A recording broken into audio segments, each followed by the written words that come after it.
Hi, everyone. Welcome back to Voice of English. I'm Lisa, your host for today's episode of the English Learning Podcast. In today's episode, you're going to boost both your English listening and speaking skills with something that's incredibly important: daily life English conversations. We'll be practicing how to speak English naturally and fluently in common, everyday situations through simple examples and real-life conversations. You'll start to feel more comfortable with English sentence structure, natural expressions, and speaking flow. Whether you're ordering food, chatting with a friend, making a phone call, or asking for help, these daily conversation practices will help you sound more like a native speaker. We'll also include some helpful practice exercises in between to make sure you're not just listening, but also speaking and thinking in English. So, by the end of this video, you'll feel more confident using English in your daily routine. Before we begin, make sure you subscribe to the channel and tap the bell icon if you want to keep learning with us every day. Now, grab your pen and notebook and let's get started. Speaking English fluently in your everyday life is one of the most effective ways to truly master the language. It's not just about learning complex grammar rules or memorizing advanced vocabulary. It's about using English in simple, real-life situations. Daily life conversations are the foundation of how native speakers use the language. They help you stay connected, share ideas, and navigate the world around you. In this lesson, we'll explore practical examples of how to use English in your morning routine, at a coffee shop, while shopping, and during casual conversations with friends or family. These are the kinds of conversations that happen every day. And being able to express yourself comfortably in these moments can greatly improve your confidence and fluency. Let's start with a typical morning at home. Imagine waking up and seeing your roommate or a family member. You might say, "Good morning. Did you sleep well?" They might respond, "Good morning." "Yep, I did. How about you?" Then you could reply, "I slept okay. I think I need coffee to wake up." These small exchanges may seem simple, but they help create connection and start the day on a positive note. Such casual greetings are a big part of natural spoken English. Saying something as simple as, "Did you sleep well?" shows care and interest. These phrases may feel basic, but when used daily, they train your mind to think and respond in English without hesitation. Now, as you get ready for the day, you might ask, "Is it going to be cold today?" Or, "Do I need an umbrella?" These kinds of questions help you practice talking about plans or expectations. A friend or family member might reply, "It's a bit chilly. You should wear a jacket." Or, "Yeah, the forecast says it might rain later." These replies help you understand sentence structure, especially when responding to a question or giving advice. You're not just learning English. You're practicing how to live through English. Let's imagine you're in the kitchen, preparing breakfast. You might ask, "Would you like some eggs?" Or, "Do you want toast or cereal?" These are helpful phrases when offering food or making decisions. A typical reply could be, "I'll have toast, please," or "Just coffee for me today." Learning to offer and respond politely is essential in daily conversations. It shows manners and makes your English sound more natural. If someone asks, "You, do you want sugar in your coffee?" You could say, "Yes, just a little." Or, "No, I like it black." These short responses are so common in English-speaking households and social settings. Now let's move to a conversation you might have at a local cafe or coffee shop. When you walk in, a server might greet you with, "Hi, what can I get for you?" You can respond, "I'd like a cappuccino, please." Or, "Can I have a medium latte?" The server might ask, "Would you like it hot or iced?" And you might say, "Hot, please." These interactions are repeated daily in thousands of places around the world. By practicing them, you'll become confident, ordering in English and expressing your preferences clearly. If the cashier asks, "Anything else?" you could reply, "No, that's all. Thank you."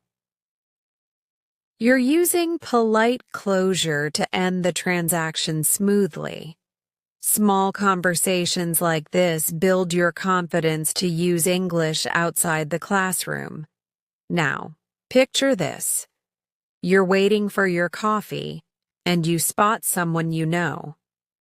A natural conversation might start like this. "Hey, I didn't know you come here." They reply, "Yeah, I stop by every morning on my way to work." You might ask, "How's your job going?" And they say, "Pretty good, just busy as usual." Conversations like these are informal and friendly, and they allow you to connect with others while practicing small talk. Learning how to keep a conversation going with simple questions and answers is one of the most important skills in real-life communication. Let's move to another daily scenario. Shopping at the grocery store. Suppose you're looking for something specific and need assistance. You might approach a staff member and say, "Excuse me, where can I find the bread?" They could reply, "It's in aisle 5 next to the milk." You say, "Thank you very much." And they respond, "You're welcome." This interaction is short but incredibly useful. It teaches you how to ask for help, understand directions, and show gratitude in English. Another example is asking about prices. You might say, "How much is this?" Or, "Is this on sale?" And hear replies like, "It's $5," or, "Yes, it's buy one, get one free." Understanding and using this kind of vocabulary helps you manage everyday tasks with ease. Sometimes, while shopping, you might run into someone you know. A conversation could begin with, "Hey, fancy seeing you here." They might laugh and say, "I was just picking up a few things for dinner." You could respond, "Me too. I didn't feel like cooking, so I grabbed something quick." These casual chats help you use English in spontaneous situations. You're not rehearsing, you're interacting naturally. And that's what fluency really is. Speaking without needing to translate every word in your head. As your day continues, you might need to ask someone for directions. You could say, "Excuse me, can you tell me how to get to the post office?" A person might answer, "Sure, go straight down this road and take the second left. It's right next to the bank." You respond, "Thanks so much." And they say, "No problem. Have a great day." These exchanges help you learn how to ask and give directions in a friendly, respectful way. They're especially helpful when you travel or live in an English-speaking area. These aren't complex sentences, but they teach you how to manage real situations confidently. Each time you practice these kinds of conversations, you're not only improving your English, you're training your brain to respond faster, speak more clearly, and feel more natural while talking. The key is not perfection, but consistency. Speak every day. Repeat what you hear. Try using a new phrase with someone. The more you use English, the more comfortable it becomes. And soon, you'll notice you don't need to think before speaking. It just flows. That's the real power of practicing daily life English conversations. Another very common daily interaction happens on the phone. Talking on the phone in English might feel more challenging because you can't see the person's face or expressions. But practicing common phone conversations can help you feel more at ease. Imagine you're calling a friend to make plans. You start with, "Hi, how are you?" They reply, "I'm good, thanks. What about you?" You continue, "I was thinking, maybe we could have dinner together tonight. Are you free?" Your friend might say, "That sounds great. What time were you thinking?" You reply, "Maybe around 7?" And they agree, "Perfect. See you then." This phone conversation includes greetings, making plans, confirming details, and expressing enthusiasm. These short exchanges prepare you for real situations where you'll need to speak English. Let's shift to another daily task: cooking or preparing meals at home.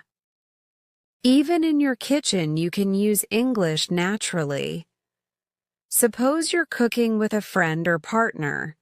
You might say, "Can you pass me the salt?" Or, "Do we have any onions left?" The other person could say, "Yes, they're in the bottom drawer." Or, "No, we're out." "Want me to run to the store?" You answer, "That'd be great. Thanks."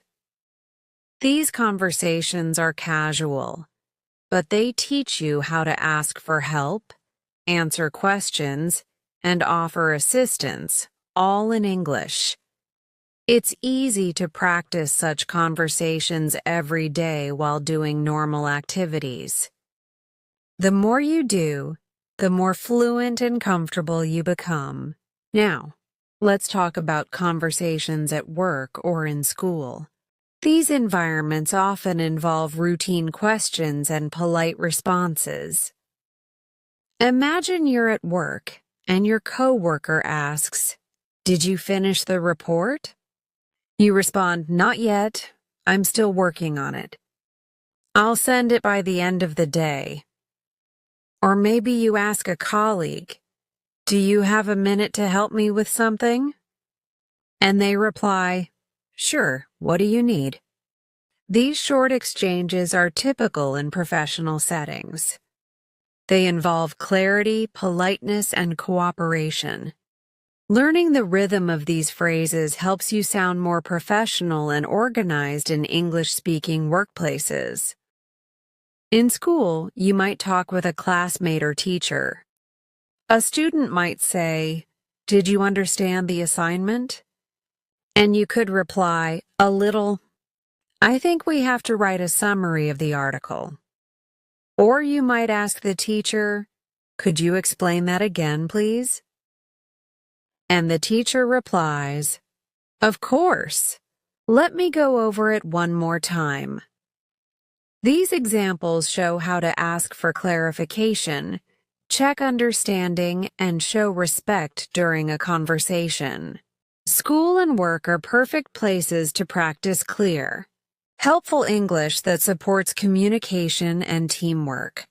Now, let's imagine a conversation when you're outside, maybe waiting for a bus or walking in the park. Someone might say, "Nice weather today, isn't it?" And you could respond, "Yes, it's beautiful. Not too hot, not too cold."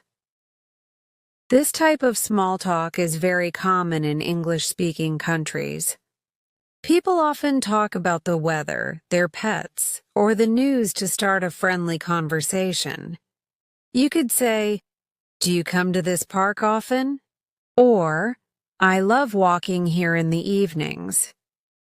These comments help build friendly connections and show confidence in using English casually. At the bus stop, you might ask someone, "Excuse me, do you know what time the next bus comes?" They might reply, "I think it's at 3:45, but sometimes it's a bit late." You say, "Thanks for the info." These conversations might seem small, but they matter. They give you a chance to practice English with strangers, which is a big step toward fluency.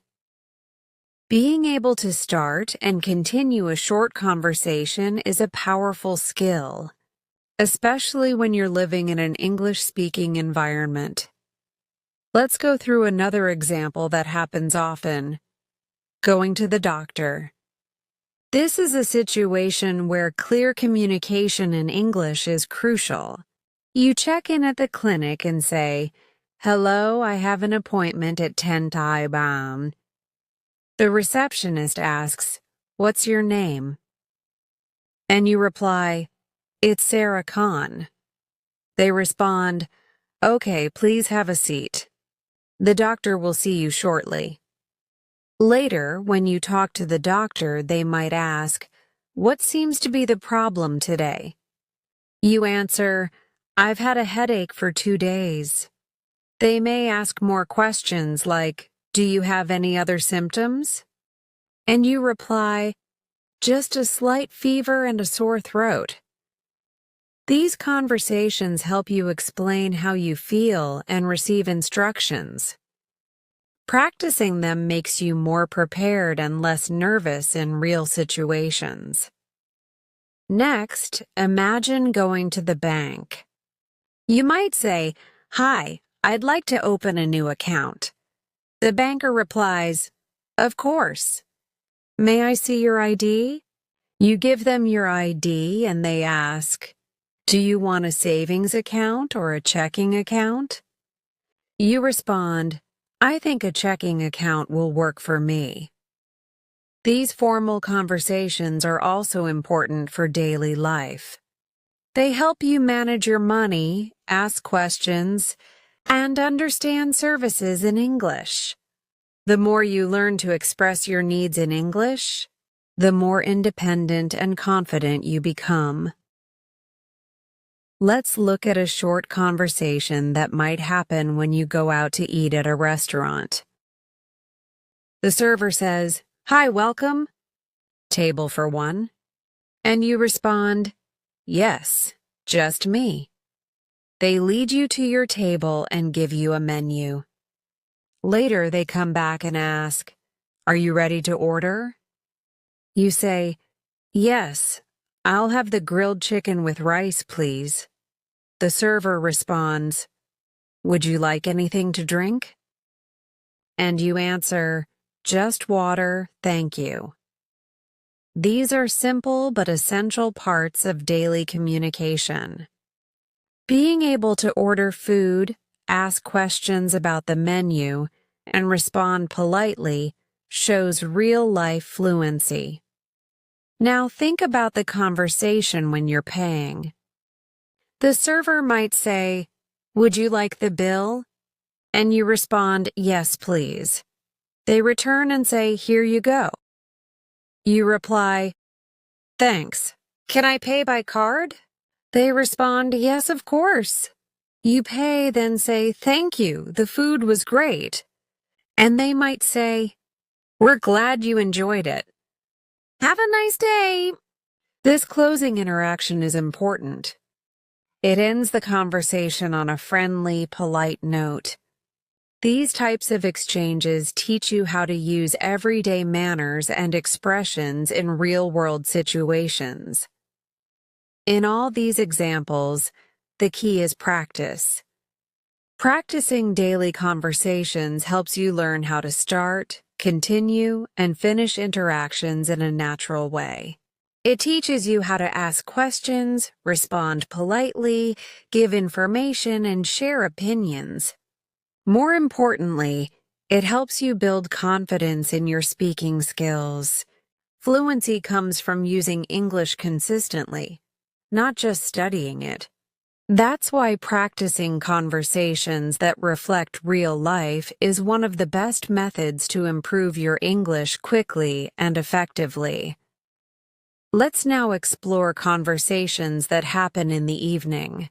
After a long day, many people spend time relaxing, cooking, or catching up with loved ones. These are perfect moments to use English in a natural, relaxed way. Suppose you arrive home and greet a family member by saying, "Hey, how was your day?" They might respond, "It was good, just a bit tiring. How about yours?" You reply, "Same here. Work was busy, but I'm glad to be home now." This short conversation is common, and it helps you express emotions and share daily experiences. Expressions like, "How was your day?" and "I'm glad to be home" are used frequently and create meaningful connections.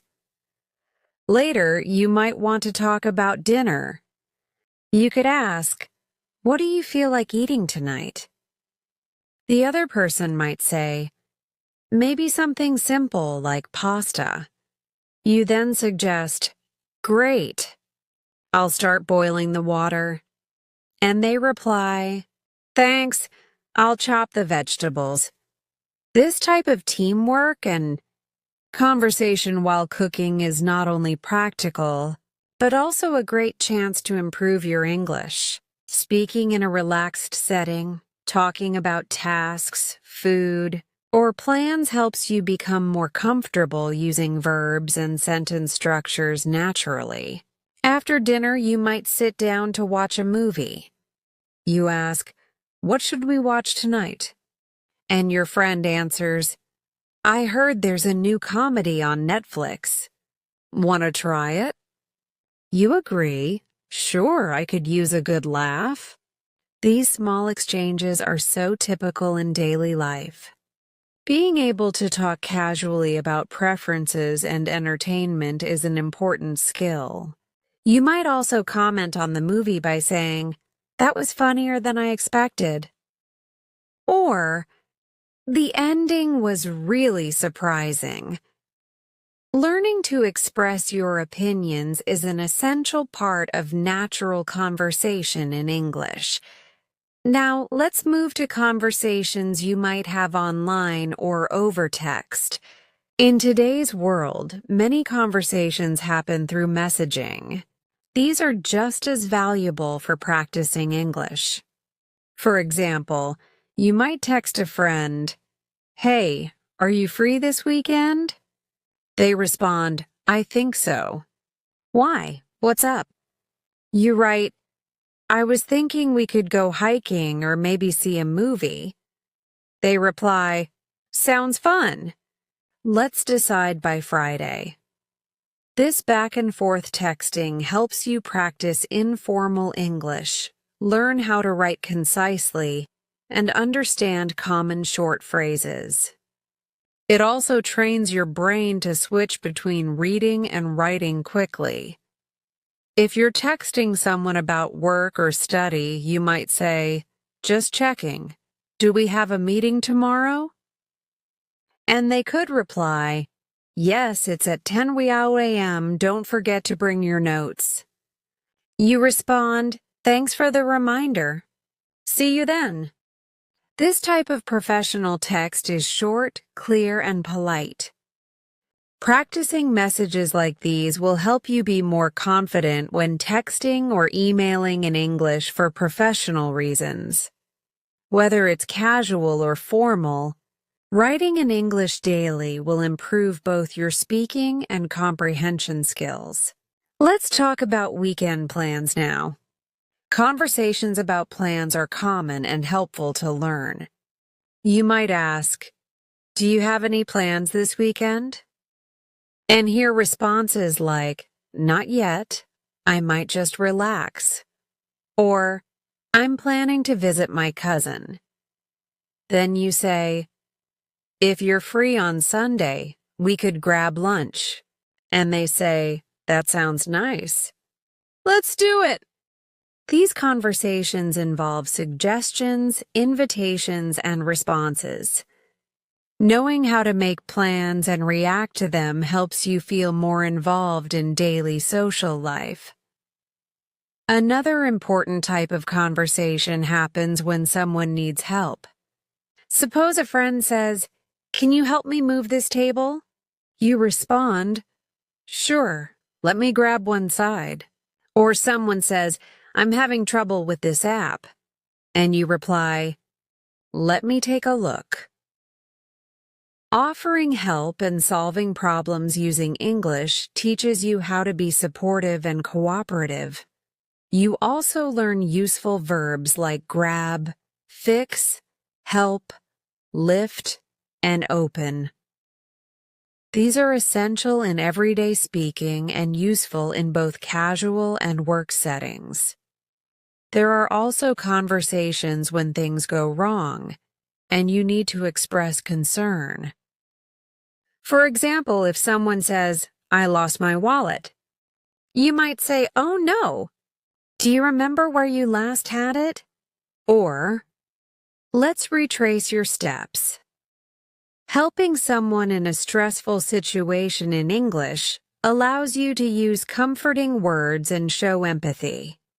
You might say, "Don't worry, we'll find it." Or, "Let's call the place where you were earlier." These expressions are not only helpful, but also show emotional intelligence in your communication. Sometimes you might need to apologize or respond to an apology. A typical conversation could go like this: "I'm sorry I forgot to reply to your message." The other person says, "It's okay. I know you were busy." You might add, "Thanks for understanding." "I didn't mean to ignore you." Apologizing in English involves more than just saying sorry. It includes tone, reason, and expression of feelings. Practicing these conversations makes you more fluent and emotionally aware in different contexts. Another useful category is expressing likes and dislikes. You might say, "I really enjoy listening to music when I cook," or "I'm not a fan of horror movies." If someone asks, "Do you like spicy food?" you could say, "A little, not too spicy though." These short sentences help you talk about your preferences. This is especially helpful in social situations when you want to share your opinions, make connections, or just express who you are. Being able to describe what you enjoy and what you don't is a vital part of self-expression in English.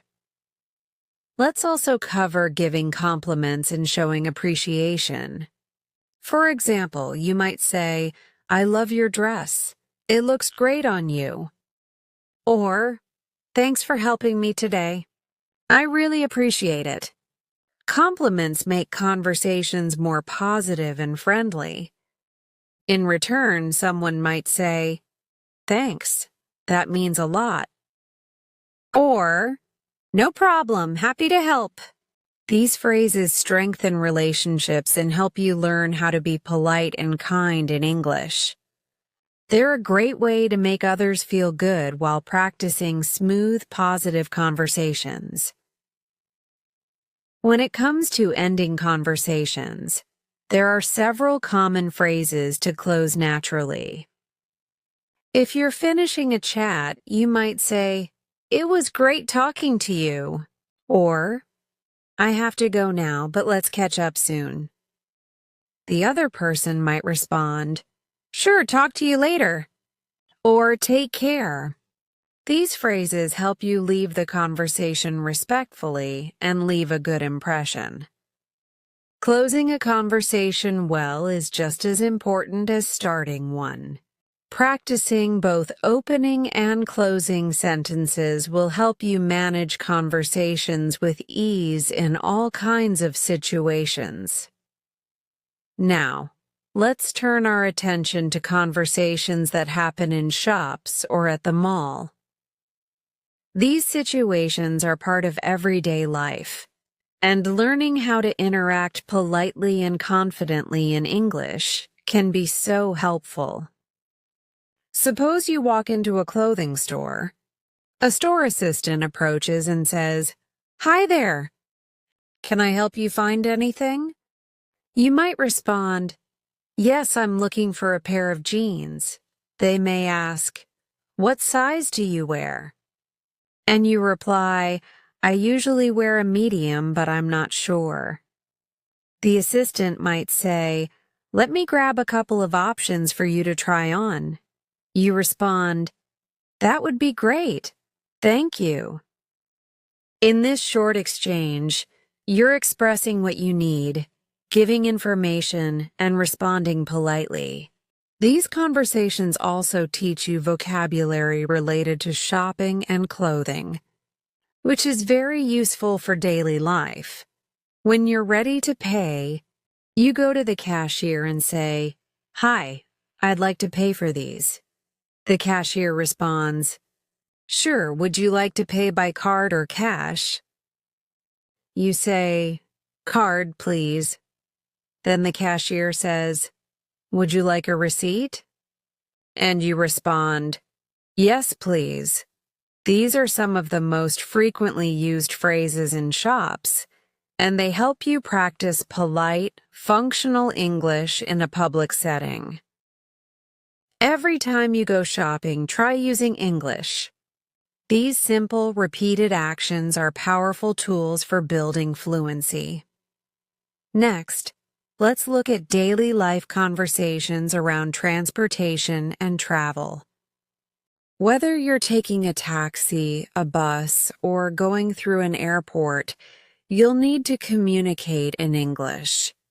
Imagine you're getting into a taxi and say, "Hi, can you take me to Central Park?" The driver replies, "Sure, hop in." You then ask, "How long will it take?" And the driver says, "About 20 minutes depending on traffic." After reaching your destination, you say, "How much is it?" The driver replies, $15. You hand the money and say, "Keep the change, thank you." These interactions help you practice clear and quick English, especially in new or busy environments. If you're using public transportation, like a bus or subway, conversations might include asking for information. You might ask someone, "Excuse me, does this bus go to the city center?" They respond, "Yes, it does. You need to get off at the 5th stop." Or maybe you're at a train station and say, "Where can I buy a ticket to New York?" And someone replies, "Over there at counter number 2. These types of conversations allow you to understand directions, follow instructions, and complete tasks confidently in English. Now, let's imagine a situation at the airport. You check in at the counter and say, "Good morning. I have a flight to London."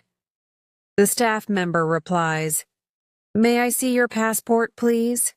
You hand it over and they ask, "Do you have any luggage to check in?"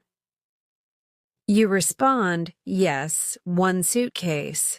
They say, All right, your gate number is 12A. Boarding starts at 9:30. You reply, "Thank you very much." These formal conversations require you to be polite and accurate with your responses. Practicing them will help you feel more prepared when traveling internationally. Let's move on to conversations related to emergencies or unexpected problems. It's important to know how to explain problems or ask for help in English. Imagine you're at a hotel and something isn't working. You call the front desk and say, "Hi, the air conditioning in my room isn't working properly." The receptionist replies, "I'm sorry to hear that. We'll send someone to fix it right away." You respond, "Thank you. I appreciate it." Being able to report issues and respond politely helps you manage difficult situations with calm and clarity. In another situation, you lose your phone and need help. You might say, "Excuse me, I think I lost my phone in the restaurant. Has anyone turned one in?" The staff member checks and replies, "Yes, someone found a phone. Can you describe it?" You say, "It's a black phone with a blue case." They check and say, "Yes, here it is." You respond, "Thank you so much." These interactions show how to stay calm, explain a situation, and respond appropriately. This kind of conversation also strengthens your ability to describe objects and express concern. Another example is calling emergency services. If you ever need to call for help, you might say, "Hello, I need an ambulance. Someone has fainted." The dispatcher may ask, "What is your location?" And you reply, "We're at the corner of Main Street and Fifth Avenue." They respond, "Help is on the way. Stay on the line." Although we hope you never need to use this type of conversation, being prepared can make a huge difference.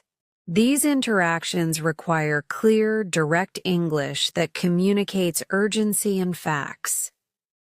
Now, let's consider conversations about hobbies and interests. Talking about what you enjoy doing in your free time is one of the best ways to connect with others. In English, you might say, "I love painting. It helps me relax." Or, "I enjoy reading mystery novels." If someone asks, "What do you like to do on weekends?" you could reply, "I usually go hiking or spend time with my family." These conversations are excellent for expanding your vocabulary around activities, emotions, and preferences. They also help you develop your personality in English and engage in more meaningful conversations. You might also discuss future plans with others. Someone may ask, "Do you have any plans for the holidays?" And you reply, "Yes, I'm planning to visit my grandparents." Or you might say, "I'm thinking of taking a short trip to the beach." Being able to express your intentions and ideas about the future is a key part of fluency. It allows you to talk about goals, make suggestions, and discuss possibilities. You can also ask questions like, "Where are you going for vacation?" Or, "Have you booked your tickets yet?" These types of conversations help you plan and share your thoughts in English. Let's not forget about expressing emotions and feelings. Talking about how you feel helps build deeper connections. You might say, "I'm feeling a bit tired today," or "I'm really happy with how my presentation went." If a friend says, "I'm feeling a little stressed," you can respond, "Is there anything I can do to help?" These expressions teach you how to recognize and respond to emotions. They also help you become more sensitive and supportive in your communication. Using emotional language properly is a powerful part of English fluency that adds warmth and depth to your conversations.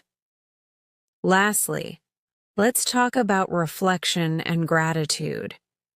At the end of the day, you might say, "It's been a long day, but I'm proud of what I got done." Or, "I'm grateful for the people around me." Talking about your experiences in this way helps you practice the past tense and express appreciation. You might also say to a friend or family member, "Thanks for being there today. It meant a lot." These sentences may seem simple, but they carry strong emotional value and help you practice meaningful English. Daily reflection is a wonderful habit for improving both your language and your mindset. Let's now explore daily life English conversations in community settings, like the library, post office, or pharmacy. These places might not be part of your routine every day, but they're common enough to make practicing English for these situations valuable. Imagine going to a library to borrow a book. You walk up to the counter and say, "Hi, I'd like to check out this book, please." The librarian replies, "Sure. Do you have your library card with you?" You respond, "Yes, here it is." The librarian scans your card and says, "This book is due back in 2 weeks." You reply, "Thank you. Have a nice day." These short, polite exchanges help you navigate public services using English and make it easier to ask questions, follow rules, and show appreciation. At the post office, the conversation might begin with you saying, "Hello, I'd like to send this package to Canada." The staff member asks, "Do you want standard or express delivery?" You respond, "Standard is fine." "How much will it cost?" The staff checks and says, "That'll be $12. You reply, "Okay, here you go." And they give you a receipt while saying, "It should arrive in 7 to 10 business days." You finish by saying, "Thanks very much." These conversations teach you how to handle transactions and understand service-related vocabulary, which is helpful in any English-speaking environment. Now, let's visit the pharmacy. You approach the counter and say, "Hi, I'm here to pick up a prescription." The pharmacist may ask, "What's the name on the prescription?" You give your name and they say, "Okay, I found it." "Do you have any questions about the medication?" You might reply, "Yes, how often should I take it?" The pharmacist says, "Take 1 tablet every 8 hours with food." You respond, "Got it." Thank you. This teaches you how to ask for health-related information and follow instructions. Being able to ask and answer questions clearly in such situations is so important and gives you confidence in managing your health and well-being in English. Let's move on to conversations with neighbors or community members. Suppose you live in an apartment building and run into your neighbor in the hallway. You say, "Hi, how's it going?" They smile and respond, "Pretty good, thanks." "Just got back from work." You ask, "How was your day?" And they say, "It was busy, but I'm glad it's over." You say, "Same here. Have a good evening." These small, friendly exchanges might not seem like much, but they create a sense of community and help you feel more connected while practicing English in a relaxed, casual way. Now imagine you need to ask a neighbor for help. You knock on the door and say, "Hi, sorry to bother you, but could I borrow your screwdriver for a few minutes?" The neighbor says, "Sure, no problem. Let me grab it for you." You respond, "Thanks so much. I'll return it soon." Later, when you return it, you say, "Thanks again. That really helped." The neighbor replies, "You're welcome anytime." These conversations teach you how to make polite requests, offer gratitude, and interact respectfully with people in your community. They build your language confidence in friendly, helpful situations. Let's talk about another area of daily life that many people engage in: exercise and fitness. Suppose you go to a gym for the first time. At the front desk, you say, "Hi, I'd like to sign up for a membership."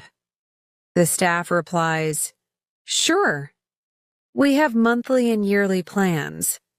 Which one would you prefer?" You say, "I'll start with the monthly plan." Then they ask, "Would you like access to group classes as well?" And you reply, "Yes, I'd like to try the yoga class." These conversations are helpful for navigating memberships, schedules, and services. Inside the gym, you might talk to a trainer. They ask, "Is this your first time working out?" And you respond, "Yes, I'm just starting." The trainer might say, "Let's start with some light exercises today and build up gradually." You respond, "That sounds good. Thanks for helping me." These sentences help you express your level, ask questions, and follow instructions. Whether you're at a gym, swimming class, or joining a fitness group, English helps you communicate your needs and goals effectively. Let's imagine you're traveling with a friend in a new city. You're walking around and want to stop for lunch. You say, "I'm getting hungry. Do you want to eat somewhere?" Your friend says, "Yeah, let's look for a place." You find a restaurant and say, "This place looks good. Want to try it?" They agree, "Sure, let's check it out." These conversations involve expressing preferences and making group decisions. Inside the restaurant, the host says, "Table for two?" And you say, "Yes, please." These moments are real, frequent, and incredibly useful for practicing natural English. While waiting for food, you might look at the menu and say, "I think I'll get the grilled chicken salad." Your friend might respond, "I'm going for the cheeseburger." You then say, "Let's share some fries too." These conversations about food choices, sharing, and decisions give you useful vocabulary and sentence structure. When the server comes to take your order, you say, "I'd like the grilled chicken salad, please. And we'll also have a side of fries." These simple sentences help you be clear, polite, and confident in ordering meals in English. When the meal is over, and the server asks, "Would you like any dessert?" You can respond, "No, thank you. Just the check, please." When you get the check, you say, "Can I pay by card?" And the server says, "Yes, that's fine." These final exchanges complete the interaction in a professional, polite way. Using English confidently during dining experiences makes your conversation skills more complete and well-rounded. Let's now consider another important area: talking about goals and routines. Suppose you're chatting with a friend and they ask, "What are your goals for this year?" You respond, "I want to improve my English and read more books." They say, "That's a great idea. I want to exercise more and eat healthier." These conversations allow you to share personal goals, encourage others, and learn how to use motivational language in English. You can also talk about your routine by saying, I usually wake up at 6 a.m., do some stretching, and then have breakfast. The other person might say, that sounds like a productive start to the day. This helps you build your ability to talk about schedules and habits. You may also discuss productivity and learning. For example, someone might ask, how do you stay focused while studying? And you answer, I try to keep my phone away and study in short sessions. Or someone might say, I've been learning English by watching videos and reading books. And you reply, that's great. I do that too. It really helps. Sharing techniques, talking about study methods, and exchanging ideas are great ways to use English actively and meaningfully.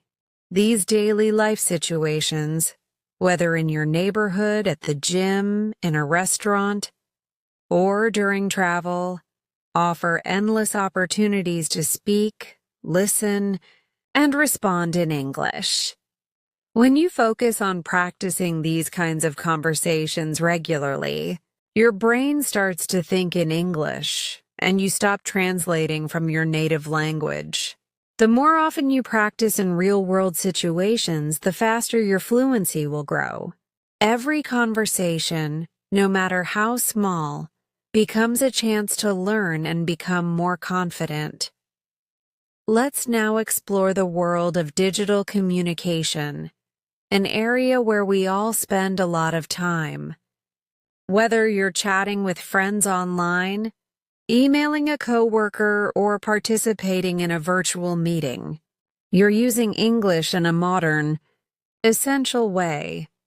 For instance, when chatting on social media, someone might send you a message saying, hey, how's your day going? And you respond, pretty good. Just finished work. What about you? They might say, same here. I'm so tired. You can continue, I know the feeling. Let's catch up this weekend. These quick, informal messages are part of daily interaction for many people. They help you build comfort with casual phrases, contractions, and responses that reflect how English is used in real time. When it comes to email, conversations tend to be a little more formal. Suppose you're writing to your manager. You might begin with, Dear Mr. Davis, I hope you're doing well. Then continue, I wanted to check if the meeting is still scheduled for Thursday at 2 p.m. The manager replies, Yes, the meeting is confirmed. Let me know if you have any questions. You write back, Thanks for confirming. I'll be ready with the presentation. These exchanges help you practice professional tone, sentence structure, and respectful communication. Writing emails regularly in English strengthens your grammar, clarity, and understanding of formal expressions. Now let's imagine participating in an online meeting. At the beginning, you may say, Good morning, everyone. Can you hear me clearly? A colleague might respond, Yes, we can hear you fine. You continue. Great. Let's get started with today's agenda. Later in the meeting, you might say, I'd like to add something to what Maria just said. Or, could you repeat that last point? At the end, you say, Thanks for your time, everyone. Let's follow up next week. These examples reflect how English is used in professional, organized settings. Practicing these helps you become a more effective communicator, especially in remote or business environments. Let's return to more casual, personal conversations. the kind that often take place in the evening when people have time to unwind and reflect. You might be sitting with a family member and say, "Did anything interesting happen today?" They respond, "Not really. It was a pretty normal day. What about you?" You reply, "I had a few meetings, but nothing too stressful." Then they say, "It's nice to relax now." You answer, "Yes, I really needed this break." These moments of calm after a busy day offer the chance to share feelings and connect with others while using clear, easy English. It also helps you practice speaking in the past tense and discussing events naturally. During such moments, you might also make small plans or decisions for the next day. You might say, "Should we go grocery shopping tomorrow morning?" The other person says, "That works. What do we need?" You answer, "Milk, eggs, vegetables, and some fruit." They reply, "Okay, let's make a list so we don't forget anything." This kind of conversation teaches vocabulary for planning and making suggestions. It also helps you build fluency through simple questions and answers that feel smooth and purposeful. Another common area for daily English use is housework and chores. Imagine saying, "Can you help me fold the laundry?" The other person says, "Sure, just give me 5 minutes." You respond, "Thanks, I'll start with the shirts." While cleaning, you might say, "Let's vacuum the living room next." And they reply, "Good idea. I'll get the vacuum cleaner." Talking about chores may seem basic, but it teaches verbs and vocabulary that you use regularly. The more you use them in real-life tasks, the more natural they become in your speech. Now, let's imagine you're planning a weekend trip. You might say, "I was thinking of going to the mountains this Saturday." Your friend responds, "That sounds fun." "How long is the drive?" You say, "About 3 hours." "We can leave early in the morning." They say, "Should we pack snacks and water?" And you reply, "Yes, and maybe some extra clothes just in case it gets cold." This kind of conversation teaches how to plan ahead, express ideas, and consider different options. It's perfect for practicing the future tense and learning how to prepare for real activities while using English in a practical way. When you return from a trip or event, it's also a great opportunity to practice describing your experience. You might say, "The view from the top of the mountain was amazing." And your friend replies, "I can imagine." "Did you take any photos?" You answer, "Yes, I got some great shots of the sunset." They ask, "Was it crowded?" And you say, "A little, but it was peaceful overall." This conversation uses past tense, descriptive language, and common questions about experiences. Describing events, vacations, or special moments is a fantastic way to build your storytelling skills in English.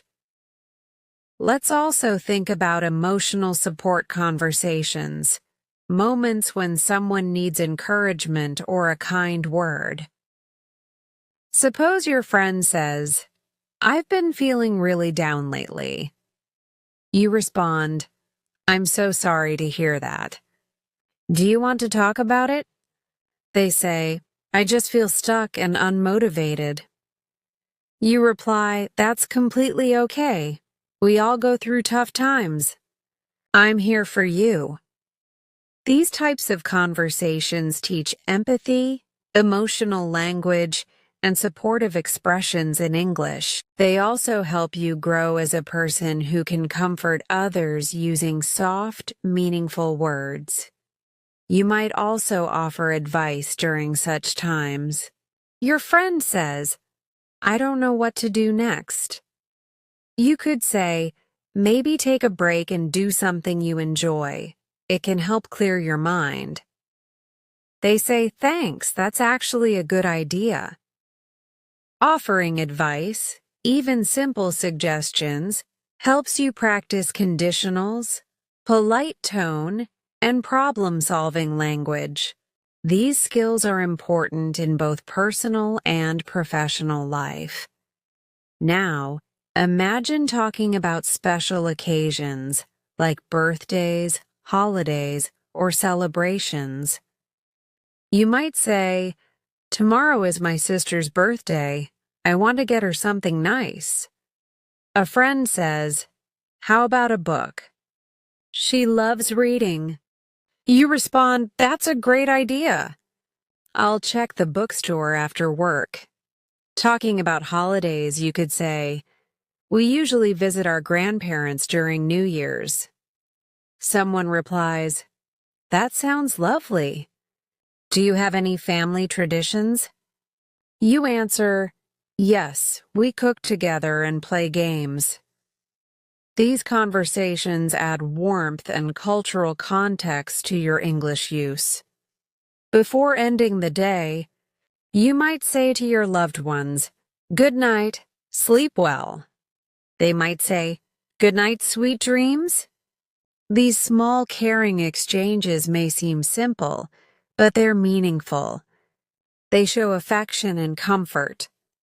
They're also great phrases to practice in real time, especially with family or close friends. Saying goodnight, offering well wishes, or sharing kind words is part of emotional communication that builds stronger relationships and makes your English feel alive and real. By including these moments, whether you're online, relaxing at home, planning something new, or comforting someone, you continue to use English as a real, living language, not as something you memorize for a test, but as a way to connect, express, and grow. Every sentence you speak or write in English becomes a step closer to fluency. All of these conversations, no matter how short or simple, help you become the kind of English speaker who sounds natural, confident, and friendly. As we come to the final part of this practice session, let's review and reinforce how important daily conversations are in building your English fluency. Every small interaction, whether it's at home, at work, online, or in public, helps shape the way you speak, listen, and understand English. What makes these conversations powerful is not just the vocabulary or grammar you use, but how naturally they flow from one situation to another. When you stop thinking in your native language and begin responding directly in English, that's when true progress begins. It doesn't require complicated words or long speeches. It just requires consistency, patience, and everyday practice. Let's go through a few final practice examples to bring together all that you've learned. Imagine you're planning a weekend with a friend. You say, "Hey, do you want to do something fun this weekend?" And your friend replies, "Sure, what do you have in mind?" You respond, "Maybe we can go to the beach or check out the new cafe downtown." Your friend says, "I'd love to try that cafe. I've heard it's great." You continue, "Perfect. Let's meet at 2 on Saturday." And they agree. Sounds like a plan. In this short conversation, you've practiced making suggestions, sharing opinions, and confirming plans, all important skills for real-life fluency. Now, let's imagine another situation where you're giving someone directions.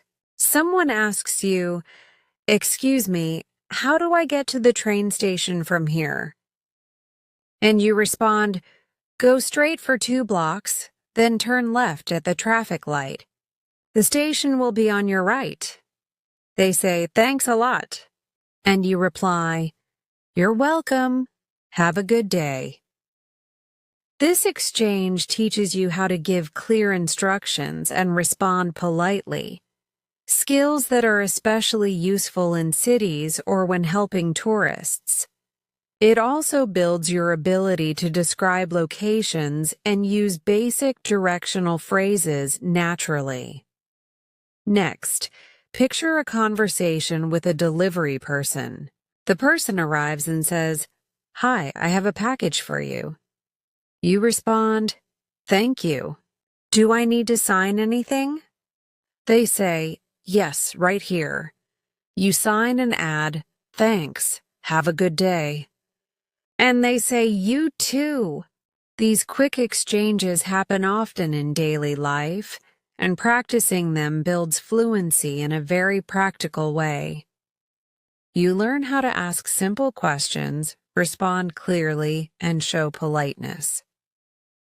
Let's now imagine you're in a bookstore. You walk in and say to the staff, "Hi, do you have any books on learning English?" They reply, "Yes, they're in the second aisle on the left." You say, "Thanks.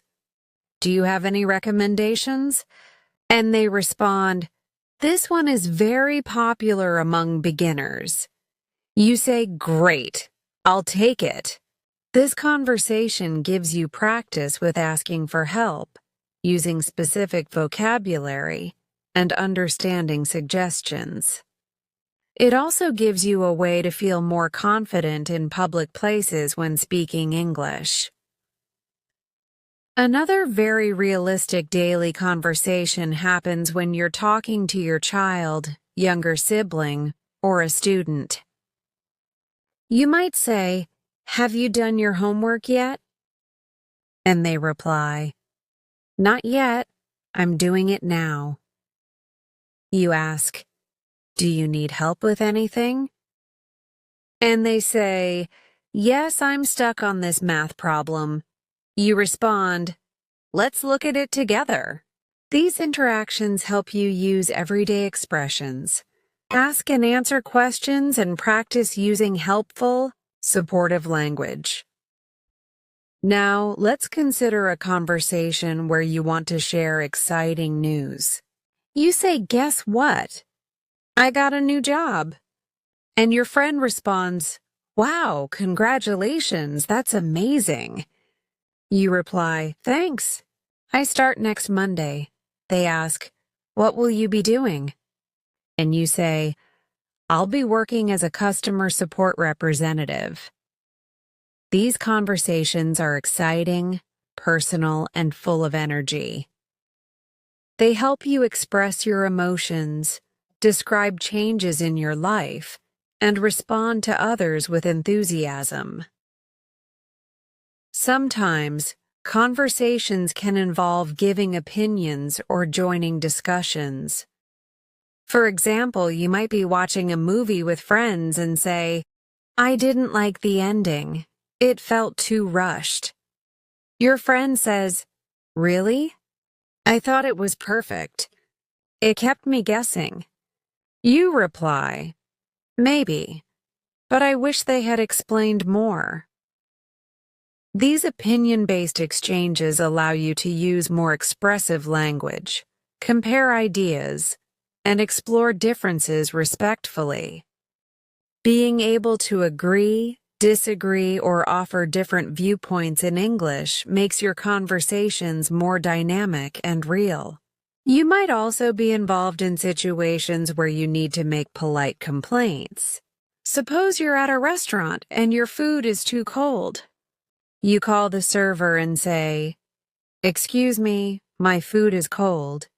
Could you please warm it up?" They respond, "I'm sorry about that. I'll take care of it right away." You say, "Thank you." Later, when the food returns, you say, "This is much better. Thanks again." These types of conversations show how to stay polite even when things go wrong. You practice using calm, respectful language to express dissatisfaction and appreciation. Another useful practice example includes talking to someone who speaks English as a second language, like you do. Suppose you meet a fellow learner and say, "How long have you been learning English?" They answer, "About a year." "What about you?" You say, "2 years now, I'm still working on my fluency." They respond, "Same here. I practice every day by watching videos and reading." You say, "That's a good method. I do shadowing practice too." These conversations are encouraging, honest, and helpful.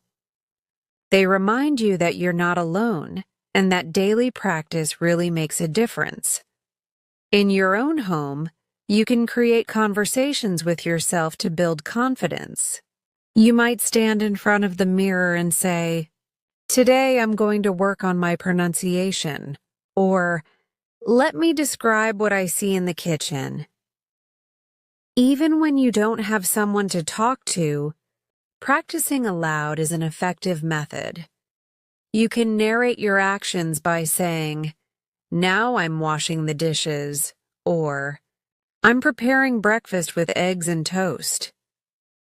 These spoken sentences may seem small, but over time, they help you form natural English habits.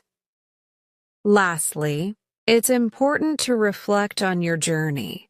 You can say to yourself, "I've learned so much today, my English is getting better." Or, "I made a mistake earlier, but I corrected it."